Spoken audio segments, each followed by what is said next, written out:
Sungguh-sungguh Allah sangat ridho ketika seorang hamba itu makan. Makan ketika sesuap nasi dia muji Allah, ketika minum seteguk nasi dia muji Allah. Itu kalau orang diridhoni Allah itu wali betul. Itu untuk jadi wali itu gampang. Kamu makan ridho, kamu nginjak buminya Allah ridho seneng, kamu hidup keseharian aman seneng. Nah ini supaya sampean kita semua ngaji betapa panduan Rasulullah untuk menggapai ridho Allah itu banyak yang keseharian sekali. Saking kesehariannya banyak dalam hadis dan itu sahih. Nabi menyebut hal-hal yang keseharian. Hatta ma tas'alu fi fimra'atika. Kamu punya uang, kemudian istri kamu bisa makan, itu ibadah. Bahkan sebagian ibadah itu dicontohkan Nabi yang akhirnya diprotes sahabat. Yaitu, wa fi buti ahadikum sodakoh. Kamu menggauli istri kamu itu ya sodakoh. Sampai sahabat bilang, yang benar ya Rasulullah. Ayati ahaduna syahwatahu wa huwa lahu ajrun. Masa urusan biologis, urusan syahwat, kemudian dia dapat pahala. Nabi menjawab, alaysa law wada'aha fi haramin akana alaihi wisrun. Bagaimana kalau dia meletakkan ke yang tidak benar, itu kan dosa. Nah, hal-hal seperti ini yang saya ingin teman-teman semua. Saya juga agak ingin ngaji demi Anda juga agak ingin. Itu dosa sekali ngaji kok pesanan kelompok tertentu itu enggak boleh. Islam itu untuk semua. Jadi ya cuma karena di depan saya jenengan ya seakan-akan jenengan korbannya. Itu ada ilmunya dalam usul fikih itu. Jadi orang itu harus ngaji usul fikih. Nama yang disebut, mungkin Mas Sufyan masih ingat zaman ngaji usul fikih. Nama yang disebut itu tidak jaminan sebagai prioritas perintah. Jadi misalnya gini, kebetulan yang di depan Nabi itu Abu Dzar. Nabi ya bilang, ya Abu Dzarin ini uhibbuka misalnya, atau ya Mu'ad ini muhibbuka, atau ya Abu Hurairah ini uhibbuka misalnya. Banyaklah riwayat yang Nabi nyebut ya Abu Dzarin, ya Mu'ad, ya Abu Hurairah. Kemudian misalnya Nabi meneruskan khitab, ini uhibbuka, saya mencintai kamu, fakul dubur sholatin, atau sebagian riwayat disebut falatadaan la dubura kulli sholatin, Allahumma inni ala dzikrika wa syukrika wa husni ibadatik. Saya mencintai kamu, siapa saja, Mu'ad bisa, Abu Dzar bisa siapa. Saya mencintai kamu, mohon kalau habis sholat kamu jangan lupa wiridan Allahumma inni ala dzikrika wa syukrika wa husni ibadatik. Ya Allah, tolong kami permudah supaya mudah ingat engkau. Anda tidak bisa mentang-mentang, wong nama saya Parmin, nama saya Purnomo, itu yang diperintahkan Mu'ad misalnya. Jadi yang disebut satu, tapi khitab itu untuk siapa saja. Saya teruskan. Jadi saya mohon semua kita melakukan kebaikan itu, kalau dalam kaidah fikih disebut al-yakin la yuzalu bisyak. Banyak kebaikan yang kebenarannya itu 100%. Tidak punya efek samping ke pihak lain, ke kelompok lain, ke komunitas lain. Itu tadi misalnya Anda makan, dan itu murah sekali, hanya butuh satu piring. Setiap punyaan kamu muji Allah, setiap minum kamu muji Allah. Itu redaksinya Rasulullah SAW disebut, Allah sangat ridho ketika seorang hamba makan, kemudian dia memuji Allah. Atau minum, kemudian dia muji Allah. Logikanya gampang, negara seperti ini yang kamu harapkan bentuknya kayak apa, mertua, ipar, komunitas, tetangga, itu nyata terjadi itu kan belum pasti. Sementara yang mesti terjadi adalah kamu butuh makan, kalau tidak mati. Butuh minum, kalau tidak mati. Butuh bumi yang nyaman ditempati, kalau tidak kita juga mati. Sebab itu Allah kalau menyebut nikmatnya itu hal-hal yang keseharian. Alladzi at'amahum min ju'. Allah itu siapa? Allah itu yang menciptakan kamu bisa makan. Tidak berlebihan, Allah itu yang menciptakan kondisi sosial itu ideal. Zaman Nabi itu ya ada orang munafik. Orang-orang pilihan Allah itu juga diuji orang sekelilingnya yang macam-macam. Semua diuji sesuai konteks zaman dan waktu. Nah, tapi ada ibadah-ibadah yang selalu disarankan Nabi. Sampai Nabi itu pernah ditanya, ayul islami khairun ya Rasulullah, Islam terbaik itu gimana? Jawaban Nabi itu unik. It'amut to'am. Islam terbaik itu ya makan-makan, santai-santai. Ketika Allah menyebut beberapa kebaikan, falak tahamal akobah, wa ma adrokan apa? Mal akobah. Terusannya apa? Fakku rokobah. Terusannya apa? Au it'amun fiyaumin di masubaya. Atau acara makan-makan itu juga Islam. Kenapa? Ya bayangkan kalau tidak ada makanan, kita mati kan? Kondisi sosial tidak ideal itu Anda masih gak apa-apa. Tapi kalau Anda tidak makan, Anda tidak minum, Kamu punya istri cerewet masih bisa hidup, punya mertua cerewet masih bisa hidup. Tapi kalau tidak makan bisa mati. Berarti penting mana istri sama makan? Penting mana? Makan. Semoga istri Anda dengar, nanti kamu disuruh makan tapi pulang deh. Itu kalau dibahasakan makan masih memahami. Penting mana nasi satu piring dengan istri. Nggak ada nasi mati, nggak ada istri belum mati. Penting mana? Gak berani jawab kan? Nah, ternyata Anda ada garang kan di depan istri. Jadi saya mohonlah, mungkin Mas Sufyan Sauri tadi yang bisa bantulah. Teman-teman tuh ngaji yang keseharian saja. Karena kita nyari ridha Allah itu berdasar firman Allah. Dan firman Allah itu menyebut keseharian tuh riang, gampang. Yaitu tadi misalnya wa min ayatihi manamukum bil laili wan nahar. Termasuk ayat-ayat Allah itu kamu tidur. Maka dulu itu ada guyonan, ada tokoh Mu'tazilah, kelompok dalam Islam yang berpikir manusia itu bisa menentukan ikhtiarnya sendiri. Karena saya bisa duduk, ingin berdiri, berdiri. Karena kelompok ini nggak terima kalau semua kehendak Allah, nanti bagaimana kalau semua kehendak Allah kok ada hisab ya, ada sanksi. Lucunya itu dia akhirnya, ini cerita ya, mencintai seorang perempuan, cantik sekali. Dan itu dia menjadi ahli sunnah itu oleh hal-hal yang sepele. Karena istrinya cantik, ya namanya suami istri itu hubungan intim. Terus ditanya, Mas, masih ingin lagi? Masih. Silahkan diulang lagi. Wah ya tidak bisa. Katanya manusia bisa menentukan yang diinginkan. Itu tobat itu. Itu nggak bisa ditobatkan Mas Sufyan Ats-Tsauri. Orang cantik yang mudah nobatkan orang itu orang cantik. Segampang itu. Akhirnya kita tahu, makanya kalau dalam kitab Hikam itu disebut al-aqil mayyakul madza yaf'alu wa hubi wal ghafil mayyakul madza af'al.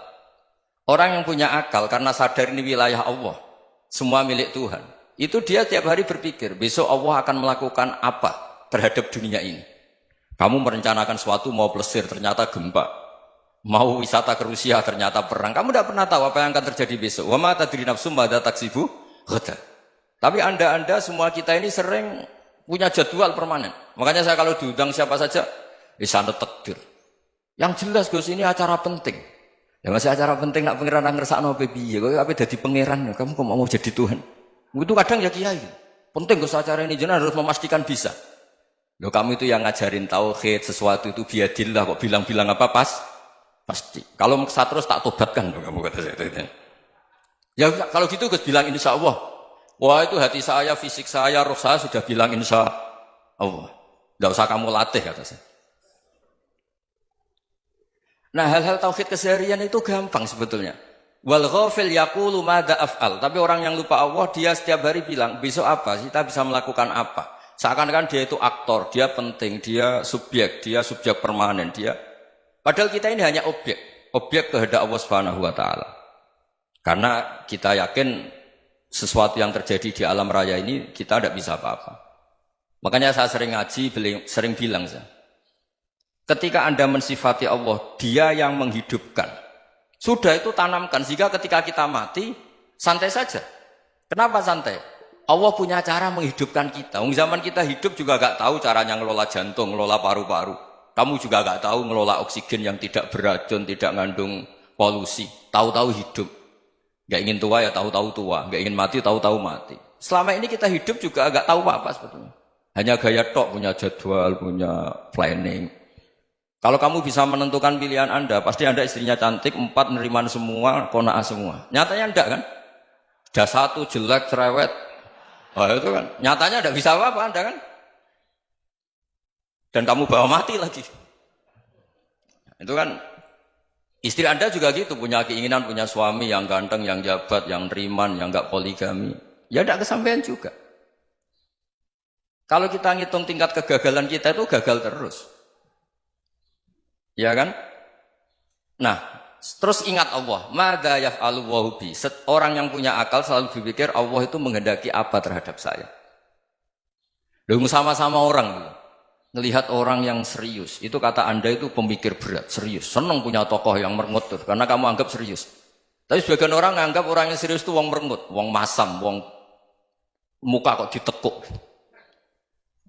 Jadi sama itu hati ya muqallibal qulub tsabbit qalbi ala dinik, karena kita enggak tahu cara berpikir kita tentang orang lain, tentang sekeliling kita. Misalnya kita orang baik yang jenis ngurmat fakir miskin. Ada orang bangun masjid mewah itu janggal. Apa artinya masjid mewah kalau banyak orang kelaparan? Tapi kalau yang jenis pendidikan apa artinya masjid mewah kalau tidak bisa ngaji? Nanti yang jenis infrastruktur apa artinya ini kalau semuanya punya sudut pandang yang berbeda-beda. Dan Islam mengapresiasi semua kebaikan. Tapi katakan semua kebaikan itu adalah kehendak Allah Subhanahu wa taala. Karena apapun baik Anda itu pakai fasilitas yang diberikan oleh Allah Subhanahu wa taala. Sehingga ini yang disebut qulillah tsumma darhum fi khawdihim yal'abun. Ya kembali tadi ke tema-tema bahwa keseharian Anda ini sudah Islami. Saat Anda tidak bisa melakukan apa saja. Saya sering ada jenazah, biasanya kalau tetangga meninggal saya sering disuruh ngelepas. Saya bilang orang ini baik. Karena sering ngelamun di rumah, sering nganggur di rumah. Ditanya sama anaknya, kenapa Gus nganggur baik? Ya kalau dia nganggur artinya juga agak berbuat sesuatu yang maksiat kan? Ya kan? Orang nganggur di rumahnya ya tidak bunuh orang, tidak maling, tidak korupsi, ya namanya nganggur di rumah. Lah cuma istri cara pandang nganggur gak menghasilkan uang itu. Tapi juga gak menghasilkan kriminal kan? Jadi sebenarnya Islam itu makanya kalau sampai ngaji usul fikih itu ada kitab usul fikih namanya Lubul Usul, itu terkenal sekali di pesantren itu. Itu kalau ngapresiasi keseharian itu luar biasa. Izma min mubahin illa wa yatahaqqaqu bihi tarku haramimma. Karena keseharian yang mubah saat Anda lakukan itu ada kehebatan yang luar biasa, yaitu meninggalkan haram. Makanya dulu banyak orang-orang alim ketemu temannya itu guyon sampai semalaman. Itu biasanya yang semangat Islam itu kiai kok tidak tahajud, kiai kok tidak witir. Orang yang sedang mapan uangnya banyak, malam itu tidak kelayaban itu sudah luar biasa. Melawan nafsu supaya tidak maksiat itu sudah luar biasa. Supaya lupa guyon sama temannya semalaman sampai subuh. Gejolak-gejolokan ngenang zaman miskin, zaman kuliah nggak jelas, zaman apa. Melihatnya jangan takut tahajud. Seperti ini meninggalkan tahajud, tapi meninggalnya ini talqul muharramat. Jadi kayak apa hebatnya?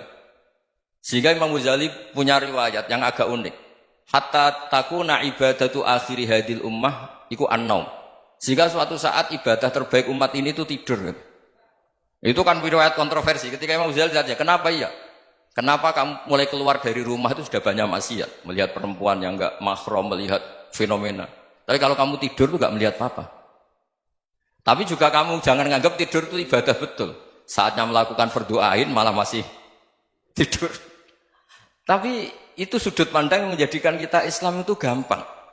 Jadi saat Anda tidak bisa aktivitas apa-apa, misalnya ada beberapa orang yang lumpuh.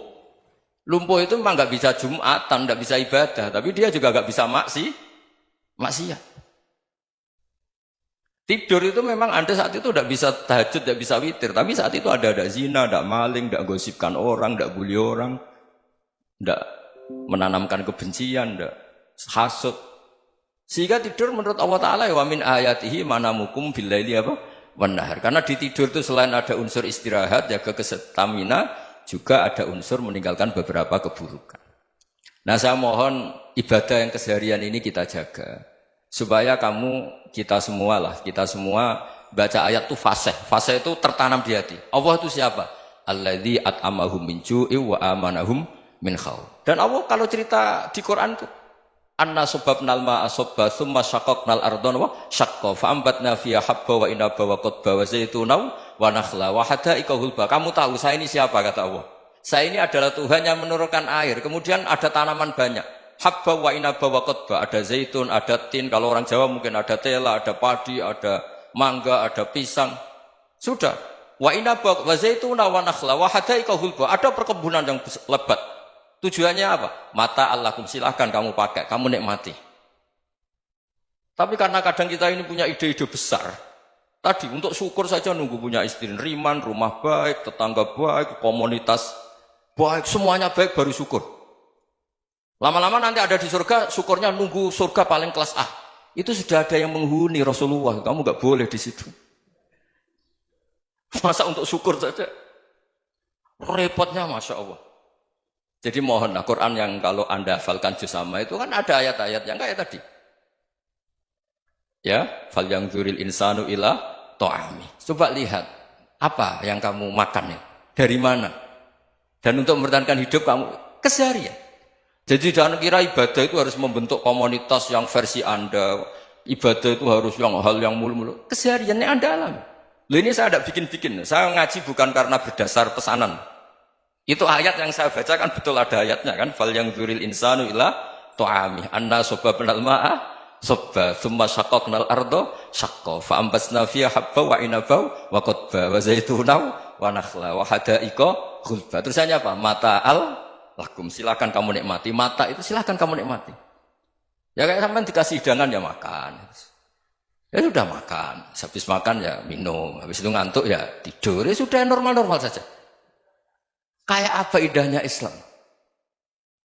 Tapi Anda mencari Islam yang gimana lagi?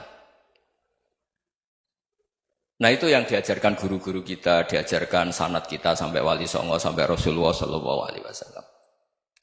Bahwa pada akhirnya ada jihad, ada perang. Itu dulu memang perang, bukan membunuh. Beda. Dulu kita dijajah Belanda ya perang. Dan itu normal karena kita dijajah. Jadi ketika orang lain ingin baik sama kita, wa in ahadum minal musyrikin astajaroka ya fajirhu hatta yasma'a kalam Allah. Kalau mereka ingin baik ya kita baik. Makanya ada istilah musta'man, mu'ahad. Kalau mereka ingin damai, berdampingan dengan kemajmukan ya itu yang lebih baik. Karena memang Islam menghormati proses perdamaian. Wa in janahu lis-salmi ya fajnah lah. Kalau ingin damai ya kita harus